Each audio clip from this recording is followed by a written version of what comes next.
Oi turma, tudo bem? Vamos começar hoje uma nova disciplina, a nossa disciplina de biossegurança, certo? E é nessa disciplina que a gente vai aprender os princípios básicos da biossegurança, como lidar com algumas possíveis infecções na cabine de estética, quais são os tipos de risco que a gente encontra principalmente. A gente vai aprender um pouquinho sobre epidemiologia na aula de hoje, principalmente, tá? Então, aproveitem bastante, porque é um conteúdo muito prático, né, que vocês vão vivenciar bastante no dia a dia, e vocês têm que aprender a vivenciar esses conteúdos, né, para vocês conseguirem trabalhar de uma forma correta, ok? Então vamos começar hoje com uma introdução à biossegurança, tá? Aqui são alguns textos e alguns livros que eu gosto de utilizar como base de estudo. Aconselho vocês também a darem uma olhada, né? Então aqui a gente tem os conceitos e requisitos do Guia de Boas Práticas de Biossegurança. Aqui a gente tem Segurança no Trabalho e Biossegurança, dois trabalhos, né, de duas professoras aqui. A gente tem dois livros específicos, principalmente para a área da estética, né? Então, Biossegurança Estética e Imagem Pessoal. Esse outro aqui falando um pouquinho das hepatites virais, das normas de biossegurança, principalmente dos profissionais de beleza e saúde. Então aqui envolve também a parte dos salões, né, cabeleireiro, manicure, pedicure, além de vocês da área da estética, então drenagem, né, limpeza de pele. E aqui a gente tem a referência técnica para o funcionamento dos serviços de estética. Então quem for montar aí salões, né, quem for montar clínica de estética, tem que ter essa referência técnica como livro de cabeceira, tá? Para poder aprender o que pode e o que não pode ser feito. Bom, mas afinal, o que é a biossegurança, né? A biossegurança é um conjunto de ações destinadas a prevenir, controlar e mitigar, ou seja, diminuir ou eliminar os riscos inerentes às atividades, né, que possam interferir ou comprometer a qualidade de vida, a saúde humana e o meio ambiente.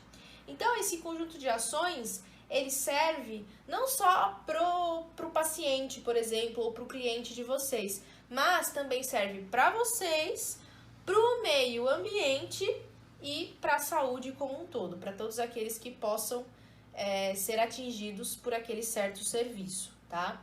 A gente tem como exemplo uma coisa que atinge mais pessoas, por exemplo, um reator nuclear.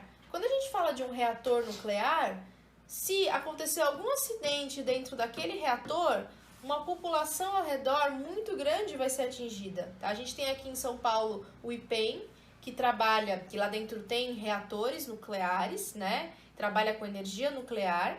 E se acontecer algum acidente, por N motivos, aquilo vai atingir quase que a cidade de São Paulo inteira, não só as pessoas que moram ao redor. Então a biossegurança vem para garantir justamente isso, para controlar. São preceitos que servem para controlar os riscos dessas atividades, ok? E para vocês, claro, para o paciente principalmente, então controlar o que vocês vão fazer com esse paciente, o que vai acontecer com o meio ambiente, onde descarta aquele tipo de material. Aqui a gente tem uma situação não muito legal, né? Aqui tem várias coisas acontecendo, umas coisas muito esquisitas. Aqui é um laboratório, tá, gente? Um ambiente que também é controlado pelos preceitos da biossegurança, né? Pelas ações. E algumas coisas aqui não estão acontecendo, né? Então, a primeira coisa, olha, essa menina aqui, ela tá provavelmente pipetando. Pipetando é aquele instrumento que a gente usa para puxar os líquidos. Não sei se vocês conhecem, tá? A pipeta. Aqui ela tá pipetando com a boca, é muito comum quem trabalha em laboratório, né, falar, vai pipetar com a boca. Isso antigamente as pessoas faziam muito, hoje em dia a gente sabe que é muito errado, né. Aqui tem uma latinha jogada, né, além dessa latinha a gente tem um frasco aqui derramado no chão, a gente tem muita sujeira aqui, comida, né. Esse outro ser aqui, ele tá bebendo um líquido dentro do ambiente de trabalho, né, a gente não pode consumir alimentos ali, né? O outro vai assustar, tá vendo? Tá com um saco para estourar o Fred, né? Ele vai assustar e isso vai causar um acidente, um possível acidente, né? Aqui a Lindsay, né, tá conversando com a Sarah enquanto eles estão secando um sapo ali, né? Estão conversando, o cabelo dela tá pegando fogo aqui. Então, né? Ela tá até com os equipamentos de proteção, ela tá com luva, tá com jaleco ali, né? Tá com óculos de proteção. Entretanto, elas estão conversando. Ela tá com o cabelo preso também, então tá certo, né? Aqui, o Will, ele tá meio desligado, né? Cantando, né? Aqui fugiu o experimento dele, a serpente dele fugiu, enquanto ele tava colocando no bico de Bussen o Erlen dele ali, a proveta dele, né? Então, algumas coisas acontecendo. A gente tem até uns equipamentos de proteção aqui, entretanto, algumas regras não estão sendo seguidas. E não é só em desenho, a gente tem também na vida real, né? Olha só, 2 exemplos de coleta de sangue, né? 2 formas erradas de coleta. Então, aqui tá coletando sem luva, ela tá de anel, né? A pessoa tá coletando, vai saber se fez uma higienização correta aqui, né? Uma antisepsia. Aqui também tá sem luva, né? Tá coletando da forma errada. Aqui tem o garrote, eu não sei se vocês sabem, mas a gente tem um tempo certo pro garrote, ele não pode ficar muito tempo no braço. E aqui um médico, né, fazendo uma cirurgia. Provavelmente aqui não é um centro cirúrgico, aqui parece ser uma sala de UTI, né, um ambiente de UTI. E ele tá com um pano enrolado ao redor da boca, né, não tá usando uma máscara. Independente das condições que seja um ambiente de trabalho como esse, ele não pode estar utilizando uma máscara para cobrir o rosto. Então, algumas situações que acontecem no dia a dia de quem trabalha na área da saúde. E para isso, a gente tem os órgãos reguladores. Eles vão regular o funcionamento desses ambientes, né? No centro, a gente tem o Ministério da Saúde, que vai controlar os outros órgãos. E aqui a gente tem a Anvisa, que é o principal para vocês, né? A gente tem a Funasa, a Fiocruz, alguns outros órgãos também, olha, Secretaria de Vigilância em Saúde, a própria Vigilância Sanitária, que é a Anvisa, né? A Fundação Nacional de Saúde, a Funasa, e a Fundação Oswaldo Cruz, a Fiocruz. Então, os principais que controlam, que regulam toda essa parte de biossegurança. Aqui o site da Anvisa, não sei se vocês conhecem, aconselho vocês a darem uma pesquisada lá, darem uma olhadinha nesse site, principalmente para quem tem interesse em abrir clínica de estética, né? E, claro, igual eu já falei, dá uma lida na referência técnica, muito importante para vocês. Agora a gente entra em 2 termos, tá? Saúde e doença. E aí eu pergunto se vocês sabem o que significa saúde e doença, né? A gente sabe que saúde não é apenas a doença, não é apenas ter doença, é ter falta de saúde, não significa isso. A saúde é um estado de bem-estar completo, seja ele físico, mental, emocional, né? Então, a gente tem que, quando a gente tá com saúde, a gente tá com tudo isso ok, né? Com tudo isso em dia. Não é só a falta de doença, não é só a ausência de doença, né?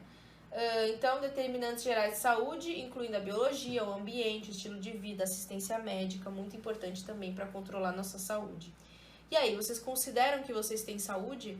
Vocês acham que a saúde mental de vocês está em dia, o emocional, né? Alimentação, tá tudo certinho. Bom, e a gente tem a saúde, também a gente tem a doença, né? A doença é uma condição anormal que afeta a estrutura e a função de todo o organismo. E a saúde não é associada apenas a doença não é associada apenas à presença de alguma patologia, né, de alguma doença. Ela é associada também a um trauma físico, emocional, né? Então tudo isso controla se a gente está doente ou não. A gente pode estar doente psicologicamente e estar fisicamente muito bem. Claro que o nosso psicológico vai afetar o nosso físico. Então, muitas pessoas têm sintomas físicos de uma doença psicológica. E muitas vezes ela só descobre quando ela vai no psicólogo e no psiquiatra. Ela tem vários sintomas, tá sempre com alguma coisa. Tá com dor de barriga. Ela tem sintomas, ela não tem sinais. Então, ela tem dor de barriga, ela tem falta de ar. Ela vai no médico, o médico fala, você não tem nada, não tem nenhum sinal. Fiz todos os exames e tá tudo certo. Né? Mas o que está acontecendo? É uma coisa maior, é lá dentro da cabeça dela, o psicológico, né? Alguns processos de saúde e doença, para vocês verem que muitas coisas estão ali dentro desse processo.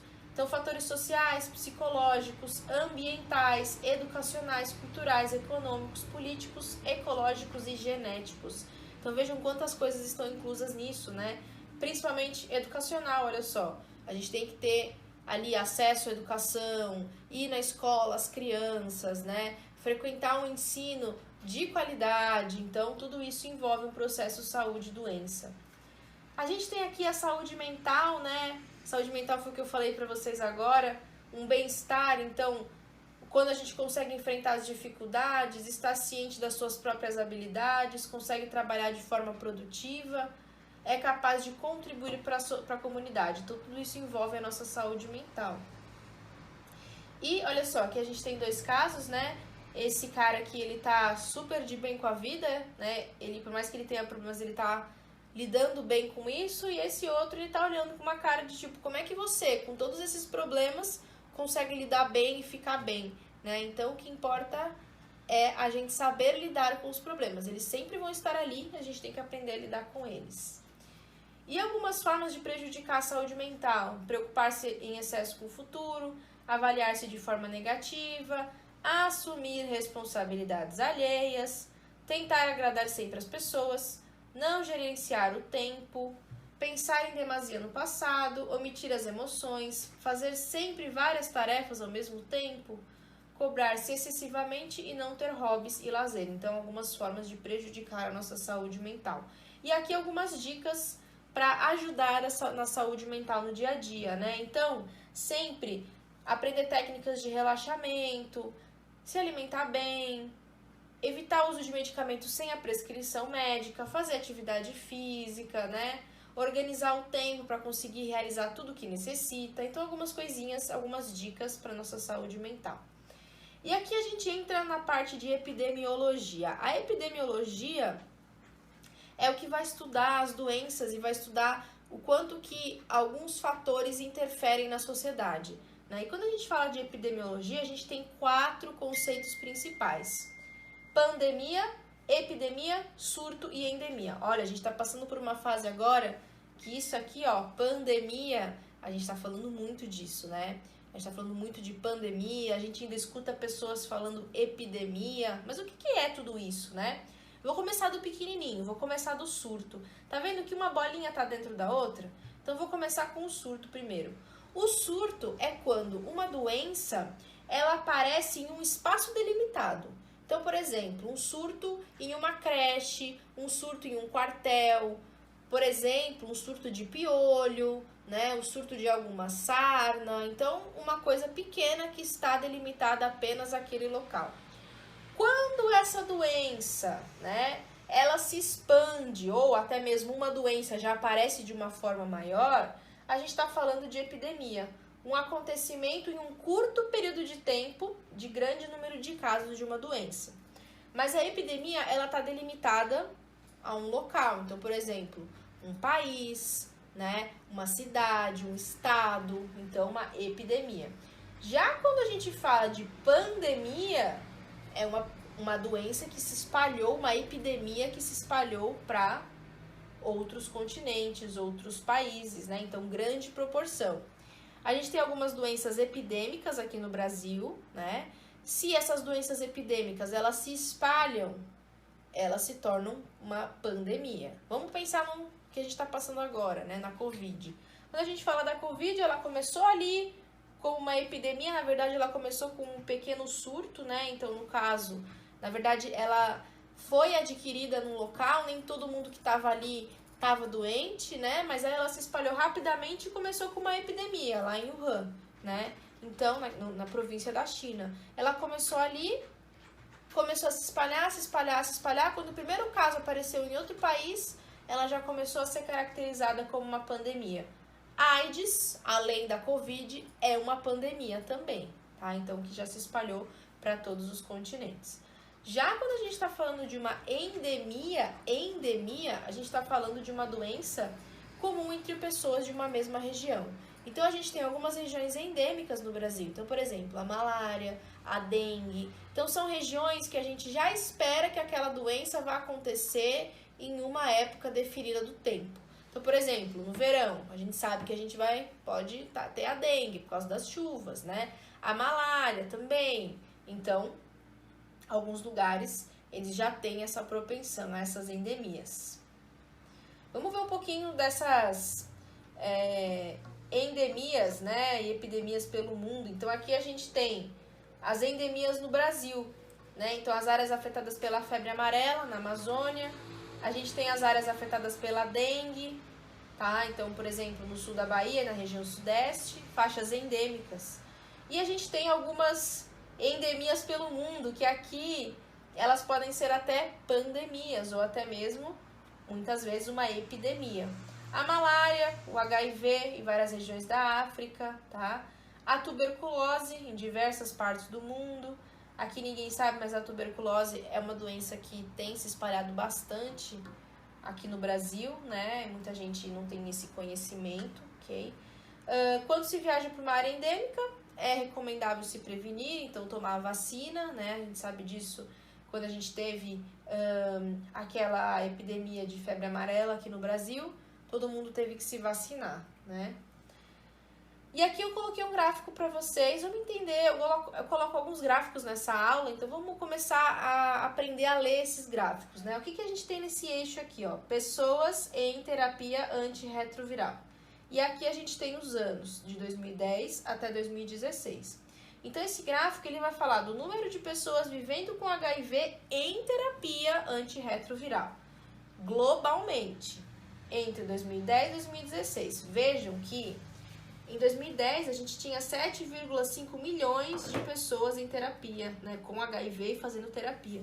Olha como esse número aumentou em 2016, foi para 18,2 milhões, então mais pessoas ou tiveram acesso à terapia, ou foram atrás da terapia, ou descobriram que estavam doentes e começaram a fazer a terapia. Então, esse gráfico ele tem um bom prognóstico, porque as pessoas começaram a fazer a terapia, mas, por outro lado, a gente também pode pensar que teve um prognóstico negativo porque mais pessoas estavam contaminadas pelo HIV. Então, a gente pode fazer a leitura desse gráfico de formas diferentes. Aqui as áreas de febre amarela no Brasil, né? Olha a área endêmica, essa amarelinha, a área de transição, a área de risco e a área endêmica, ou seja, que não tem tanta chance assim de ter a febre amarela. E aqui a gente tem as áreas infestadas com a Aedes aegypti e as áreas com a Aedes aegypti com a dengue, né? Olha aqui, nós aqui no Brasil, a faixa, né, aqui, normalmente o local onde a gente encontra o mosquito da dengue, o Aedes, e principalmente a faixa epidêmica. Bom, essa era a aula de hoje sobre biossegurança, introdução à biossegurança. Nas próximas aulas a gente vai ver mais coisa legal por aí, tá, gente? Obrigada. Tchau, beijo.